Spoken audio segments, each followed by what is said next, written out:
성가대에 목이 다매요. 네.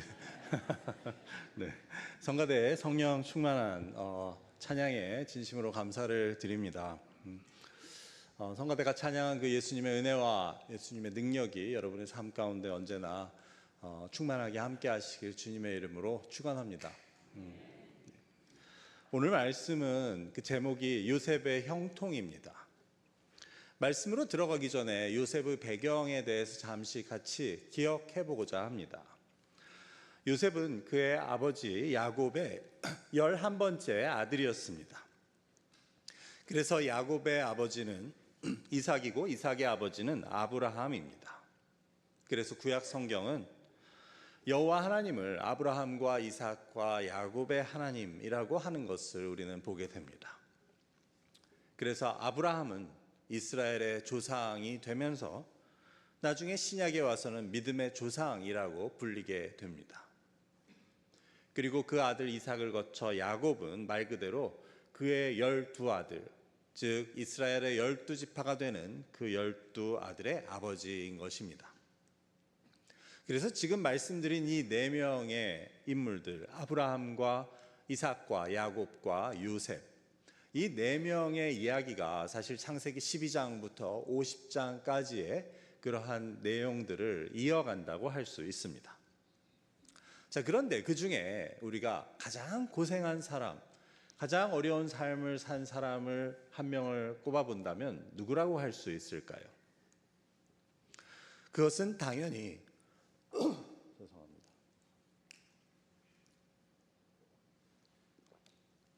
그것은 당연히 요셉이라고 할 수 있을 것입니다. 물론 그 아버지 야곱도 고생을 많이 했죠. 하지만 요셉보다 더 힘들었다고 말하기는 힘들 것입니다.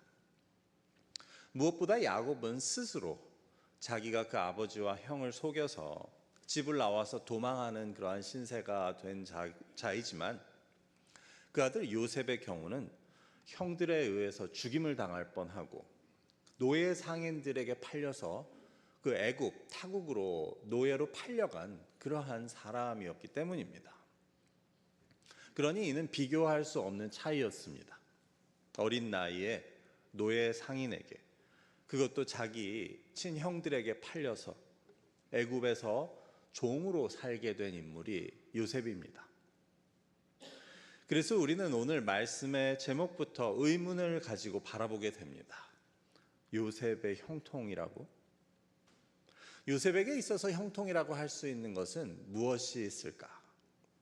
그는 노예 상인들에 의해서 팔려가게 되는데 애굽에서 거기는 바로 왕의 친위대장인 보디발 그 대장의 집에 팔려가게 되고 그것도 모자라서 친위대장 아내의 모함을 받아 감옥에 갇히게 되는데 무엇을 형통이라고 할 수 있을까?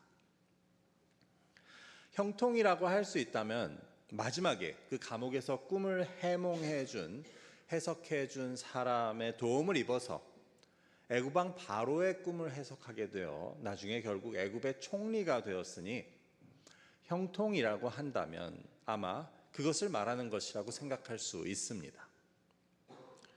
그래도 고생하다가 끝이 좋았으니까 죽을 뻔도 하고 노예로 팔려가기도 하고 감옥에도 갇히게 되지만 그래도 끝에 가서 애굽의 총리가 되었으니 그것을 형통이라고 하는 것으로 우리는 생각할 수 있습니다. 하지만 오늘 읽은 창세기 39장의 말씀을 보면 요셉의 형통은 그것을 말하는 것이 아니라는 것을 알게 됩니다. 그렇다면 과연 성경이 말하는 요셉의 형통은, 즉 요셉이 형통한 자가 되었다는 것은 무엇을 뜻하는지 우리는 오늘 함께 살펴보고자 합니다. 이를 통해 내가 생각하는 형통과 하나님께서 말씀하시는 형통을 비교해 보려고 합니다. 그래서 우리는 내가 생각하는 형통을 바라고 쫓는 대신 하나님께서 말씀하시는 형통한 자가 되어 하나님이 뜻하시는 형통한 삶을 살아보고자 하는 것이 이 말씀을 나누는 목적이라고 하겠습니다. 먼저 우리가 읽은 이 39장의 앞부분을 보면 스토리는 이렇게 됩니다. 요셉이 노예 상인들에 의해서 애굽으로 끌려가게 되었고 거기서 애굽 왕 바로의 친위 대장 보디발의 집에 팔려가게 됩니다. 그래서 보디발이 이스마엘 상인들의 손에서 요셉을 샀다는 것입니다. 그런데 바로 그 다음에 2절에서 우리는 이런 말씀을 보게 됩니다. 여호와께서 요셉과 함께 하심으로 그가 형통한 자가 되어 그의 주인 애굽 사람의 집에 있으니. 여기서부터 벌써 성경은 요셉이 형통한 자가 되었다고 말합니다. 즉 요셉이 지금 보디발의 집에 노예로 팔려갔다는 것을 설명하는 시점에서 요셉은 이미 형통한 자가 되었다는 것입니다. 이것은 무슨 뜻일까요? 이 2절의 말씀을 보시면 이것은 세 부분으로 나누어집니다. 첫 번째는 하나님이 요셉과 함께 하셨다는 것이고, 두 번째는 요셉이 형통한 자가 되었다는 것이고, 마지막은 그가 애굽 주인의 집에서 살게 되었다는 것입니다. 그런데 여기서 세 번째 부분은 사실 뒤에 3절로 이어지는 내용이어서 그 앞의 말들과는 인과관계가 있지 않습니다. 그렇게 볼 때 즉 이 부분의 핵심은 이것입니다. 하나님이 요셉과 함께 하셨다. 요셉이 형통한 자가 되었다. 그렇다면 여기서 형통하다는 것은 하나님이 요셉과 함께 하셨다는 것과 관계가 있을 것입니다. 우리도 그렇게 생각할 수 있습니다. 하나님이 함께 하시는 것이 결국 형통한 것이 아닐까. 그런데 다만 그것만을 말하는 것일지 여전히 석연치 않은 부분이 있습니다. 왜냐하면 하나님께서 요셉과 함께 하셨지만 그럼에도 요셉은 지금 노예 신세로 있는 것에 변함이 없기 때문입니다. 그래서 우리는 여기서 이 형통이라는 단어가, 성경에 쓰인 단어가 어떤 의미를 가지는지를 궁금하게 되고 또 살펴보고자 합니다. 성경에 쓰인 형통이라는 단어의 그 어원은 흥미로운 뜻을 가지는데 이것은 무엇을 가르고 지나가다, 무엇을 뚫고 나가다라는 그러한 뜻으로부터 비롯된 단어입니다. 그래서 그것으로부터 발전해서 advance, 즉 나아가다, 전진하다, 혹은 rush, 돌진하다라는 의미를 갖게 됩니다. 그런데 거기서 더 발전해서 이제 성경에서 쓰이는 의미로는 prosper, 번영하고 형통하다, 혹은 success, 성공하다라는 뜻이 된 것입니다. 그렇기 때문에 영어 성경은 이렇게 번역합니다. 그래서 he prospered. 그래서 우리가 생각하는 이 prosper, 즉 번영하고 형통한다는 의미로 생각한다면 지금 이 말이 이해가 잘 안 되는 것입니다. 지금 노예로 팔려간 것을 설명하고 있는데 이게 어떻게 형통한 것이라고 하는 것인가? 하나님이 함께 하셔서 요셉이 형통했으면 노예로 팔려가는 것을 피할 수 있었어야 하는 것이 아닌가 하는 것입니다. 제가 참고하는 다른 영어 성경을 보아도 이렇습니다. He became a successful man. 여기도 마찬가지입니다. 이 말만 보면 요셉은 성공한 사람이, 출세한 사람이 되었다는 것인데 지금 요셉의 상황과는 맞지 않는다는 것입니다. 그렇기 때문에 우리는 앞에서 잠시 본 그 형통이라는 말의 어원의 의미를 통해서 이것이 무엇을 뜻하는지를 보아야 합니다. 즉 그것은 하나님께서 요셉과 함께 하셔서 요셉이 무엇인가를 뚫고 지나갈 수 있게 해주셨다는 것입니다. 꽉 막힌 상황에서도 앞으로 전진하고 돌파할 수 있게 해주셨다는 뜻입니다. 그래서 요셉은 애굽 사람의 집에 노예로 팔려갔지만 하나님께서는 요셉과 함께 하셔서 그가 그 어려운 상황을 뚫고 이겨낼 수 있게, 지나갈 수 있게, 극복해낼 수 있게, 주저앉아서 삶을 비관하고 포기하는 대신 노예로 팔린 자신의 운명을 비관하는 대신 돌파하고 전진하고 앞으로 나아갈 수 있게 해주셨다는 의미입니다. 그러니 지금의 상황은 달라지지 않아도 그는 형들에게 팔려서 고국을 떠나게 되었고 강제로 애굽 사람의 집에서 노예 생활을 하게 되었음에도 하나님은 요셉으로 하여금 그런 상황들을, 그의 절박한 상황들을 잘 뚫고 나갈 수 있는, 견디고 이겨낼 수 있는 사람이 되게 해주셨다는 것이 그 요셉이 형통한 자가 되었다는 의미였습니다. 그래서 우리는 첫 번째로 여기서 성경이 말하는, 즉 하나님이 주시는 형통함은 우리가 생각하는 형통과는 다르다는 것을 알게 됩니다. 즉 우리가 생각하는 형통은 무엇입니까? 모든 것이 잘 되었을 때, 문제가 없을 때, 다시 말해 모든 것이 내가 생각한 대로 되었을 때 그것을 형통하다고 하고 그것을 성공이라고 하지만 성경이 말하는 형통은 다릅니다. 성경이 말하는 형통은 하나님의 함께 하심으로 해서 환난과 어려움이 없는 것이 아니라 하나님이 함께 하심으로 해서 모든 환난과 어려움을 이겨내고 헤쳐나가고 뚫고 지나가고 그래서 전진하는 것을 뜻하는 것임을 알게 됩니다. 그렇게 볼 때 내 문제가 아직 해결되지 않았어도, 요셉과 같이 나의 신세가 노예 같은 것에는 변함이 없어도 그 가운데서도 형통할 수 있는 것입니다.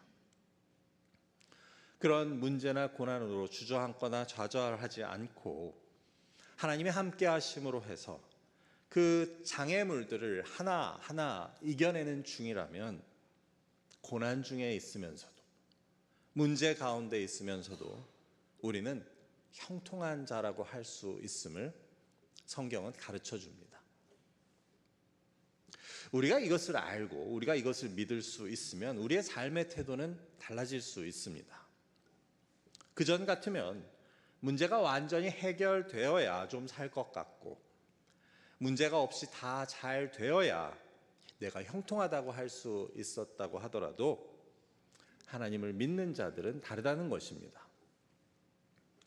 일이 다 잘 되고 있어야 하나님이 나와 함께 하셔서 내가 형통하다고 할 수 있는 것이 아니고, 일이 막히고 문제가 여전히 남아있고 길이 보이지 않아도, 요셉과 같은 형편이어도 하나님이 나와 함께 하셔서 이것을 뚫고 이기고 지나갈 수 있기 때문에 나는 형통한 자라고 고백할 수 있는 것입니다. 그래서 이것은 우리의 믿음과 연결이 됩니다. 즉 내가 성경이 말하는 형통한 자가 되기 위해서는 하나님이 나와 함께 하심으로 해서 내가 모든 것을 뚫고 이겨낼 수 있다는 믿음이 있어야 합니다.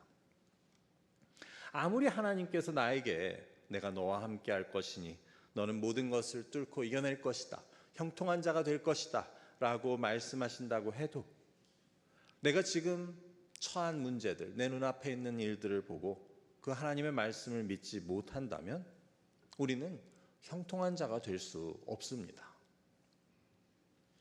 우리는 이런 모습을 광야에 있었던 이스라엘을 통해 너무 많이 보지 않았습니까? 예를 들어 가나안 정탐 사건에 있어서도 하나님께서는 이스라엘과 함께 하심을 통해 그들이 모든 환난을 뚫고 그 앞에 있는 모든 적들을 이겨내고 가나안 땅을 차지하게 하실 계획이었습니다. 그런데 이스라엘은 어땠습니까?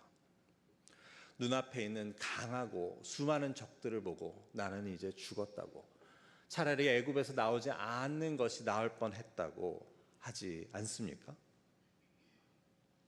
이스라엘은 하나님께서 그들과 함께 하심으로 인해서, 즉 하나님께서 그들과 함께 하시는 한 모든 장애물을 이겨내고 뚫고 그 적들을 물리치고 그 땅을 차지할 수 있었지만, 다시 말해 하나님은 그들을 이미 형통한 자가 되게 하셨지만 그 형통은 이미 주어진 것이었지만 이스라엘은 믿음이 없음으로 해서 결코 형통한 자들이 될 수 없는 모습을 광야에서 보이고 있었습니다. 역대상 22장에 보면 다윗이 솔로몬에게 성전 건축에 대해서 말하는 것을 보게 됩니다. 이제 내 아들아, 여호와께서 너와 함께 계시기를 원하며 네가 형통하여 여호와께서 네게 대하여 말씀하신 대로 네 하나님 여호와의 성전을 건축하며, 여기서도 보면 여호와께서 함께 하신다는 말과 형통하다는 말이 같이 나옵니다. 그래서 이 말의 뜻도 정확히 똑같습니다. 즉 이 다윗의 말은 하나님께서 너와 함께 하셔서 네가 모든 난관을 뚫고 어려움을 이겨내고 하나님의 성전을 건축하게 되기를 원한다는 다윗의 말이었습니다. 그래서 이 말 역시 하나님이 너와 함께 하시면 네가 성전을 건축하는 일에는 아무 문제도 없이 일이 다 술술 잘 풀려서 쉽게 성전을 건축하게 될 것이라는 말이 아니었습니다. 대신 다윗의 말은 내가 성전을 건축하려면 거기에는 많은 난관이 있고 또 너는 많은 문제들과 어려움에 부딪히게 되겠지만 하나님이 너와 함께 하시면 너는 그 난관들과 많은 문제들을 이겨내고 뚫고 지나가서 성전 건축을 이루어낼 것이라는 것이 바로 다윗의 말이었음을 우리는 알게 됩니다. 그래서 이것은 우리가 하나님을 믿는다고 할 때 우리 속에서 기대하는 형통이나 성공 아니면 심지어 평안까지도 다시 생각하게 만들어줍니다. 우리가 생각하는 것은 하나님이 요셉과 함께 하셔서 형통하게 하셨으면 애초에 형들의 음모에서부터 구해주시고 노예로 팔려가지 않게 해주셔야 그게 형통이 아니냐고 할 것입니다. 우리가 하나님을 믿고 그래서 하나님이 나와 함께 하시면 내가 형통할 것이라는 것에 대해 우리는 일이 잘 되거나 문제가 없거나 내가 원하는 대로 혹은 좋은 일이 생기는 것을 기대한다는 것입니다. 하지만 성경은 뛰어난 믿음의 인물들도 수없는 고난과 역경, 난관을 겪어야 했었던 것을 보여줍니다. 아니, 뛰어난 믿음의 인물들도 라고 하기보다는 뛰어난 믿음의 인물일수록 그런 남다른 어려움을 겪었던 것을 보게 됩니다.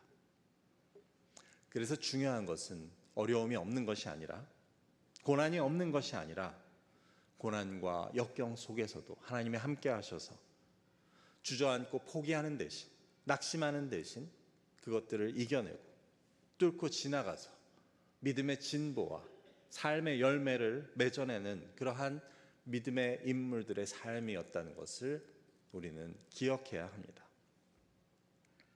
요셉의 삶도 바로 그러했습니다. 그는 형들의 계략에 빠지고 노예로 팔려가고 모함으로 감옥에 갇히면서도 그것을 이겨내고 뚫고 지나가서 결국 애굽의 총리가 되어 그의 아버지의 집을 구하고 수많은 사람들의 생명을 살리는 일을 하는 그러한 자가 됩니다. 그래서 요셉이 형통한 자가 되었다는 것은 문제없이 아버지의 집에서 아버지의 사랑을 듬뿍 받으며 귀한 아들로 자라게 되었다는 것을 뜻하는 것이 아니었고, 누구보다 모진 삶의 경험을 하면서도 하나님이 함께 하심으로 그것들을 이겨냄을 통해 큰 일을, 하나님의 귀한 일을 하게 되는 것을 뜻하는 것이었습니다. 그래서 3절에 보면 요셉의 주인도 요셉을 보고 이런 사실을 깨닫게 되는 것을 보여줍니다. 그의 주인이 여호와께서 그와 함께 하심을 보며 또 여호와께서 그의 범사에 형통하게 하심을 보았더라. 여기서 그 주인 보디발이 요셉과 하나님께서 요셉과 함께 하심을 보았다고 하는데 그건 어떻게 보는 겁니까? 요셉 옆에 계신 하나님이 보여서 보는 겁니까? 그것이 아니고 요셉이 그 자신의 처지에도 불구하고 모든 문제들과 난관들을 지혜롭게 그리고 용기 있게 헤쳐나가는 것을 보며 그것이 하나님께서 함께 하셔서 그렇다는 것을 그 주인도 인정하게 되었다는 것입니다. 성경에는 나오지 않지만 이것은 그 주인이 요셉이 하나님께 기도하는 모습을 보았거나 하나님에 대해 고백하는 것을 보았기 때문일 것을 우리는 추측해 볼 수 있습니다. 왜냐하면 그렇지 않고는 그냥 그 요셉이라는 아이 자체가 지혜롭거나 용기 있는 자라서 그렇게 했겠지만 그게 아니고 그 주인은 여호와께서 요셉과 함께 하심과 그래서 요셉을 형통하게 하심을 보았다고 성경은 말하고 있기 때문입니다. 그래서 우리는 이를 통해 두 번째로 하나님께서 형통하게 하시는 자는 다른 사람들에게도 그 사실에 대한 증거가 된다는 것을 알게 됩니다.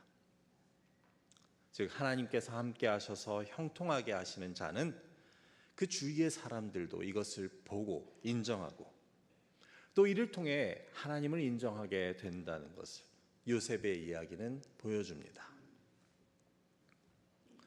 그래서 우리가 하나님의 함께 하심으로 인해 형통한 자가 되는 것은 나와 함께 하시는 하나님을 증거하는 일이 된다는 것을 기억해야 합니다. 요셉의 경우도 그가 하는 행동과 일들을 그의 삶을 보며 그 주인은 하나님이 요셉과 함께 하신다는 것과 또 하나님이 요셉을 형통하게 하셨다는 것을 인정하게 됩니다. 그래서 그 보디발은 하나님을 모르는 이방인이었지만 요셉을 자기의 종을 통해서 그 여호와 하나님에 대해 인정하고 있었음을 우리는 보게 됩니다. 우리도 하나님이 우리를 형통하게 하시는 것을 내 주변 사람들이 보고 또 하나님을 믿지 않는 사람들이 보고 그것을 인정하게 만들 수 있다는 것을 우리는 믿을 수 있어야 합니다. 그런데 여기서는 다시 첫 번째로 나누었던 이야기가 적용됩니다. 즉, 내 주변의 사람들이나 내 주변에 하나님을 특별히 믿지 않는 사람들이 나를 보고 하나님이 나를 형통하게 하셨다고 인정하게 되는 것은 내 삶이 문제가 없고 내 삶이 다 잘 되고 내가 성공해야 가능한 것이 아니라는 말입니다.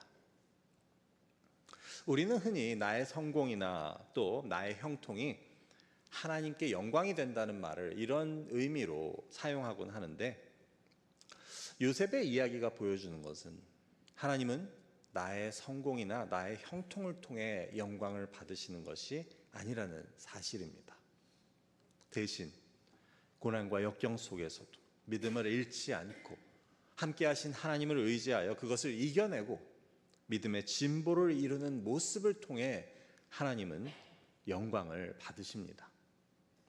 그리고 그것을 보고 내 주변에 있는 사람들도 하나님을 모르는 사람들까지도 하나님을 인정하게 됩니다. 그것이 참으로 하나님께 영광을 돌리는 일임을 우리는 기억해야 합니다. 그래서 내 사업이 잘 되고 내가 건강하고 내가 성공하고 또 내 자녀들이 잘 되어야 하나님께 영광을 돌리는 것이 아닙니다. 물론 그렇게 해서 영광을 돌리는 일도 분명히 있습니다. 하지만 그것보다 더 중요하게는 내 삶의 고난과 역경 속에서도 남이 겪지 않는 어려움을 겪으면서도 하나님이 함께 하심을 의지하여 그것을 이겨내고 믿음의 진보를 이루어내는 것이 진정으로 하나님을 영화롭게 하는 일이라는 것을 요셉의 이야기는 보여줍니다. 내가 하는 일이 다 잘 되어서 내게 좋은 일이 있어서 하나님께 복받았다는 이야기를 듣는 것에 귀를 기울이지 않으셔도 좋습니다.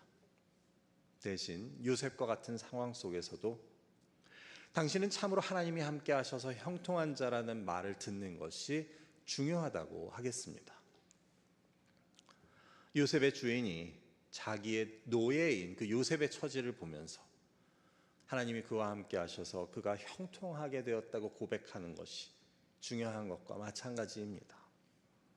그래서 저와 여러분은 그런 뜻으로 하나님이 함께 하셔서 형통한 자라고 인정받는 그런 삶을 사실 수 있기를 바랍니다.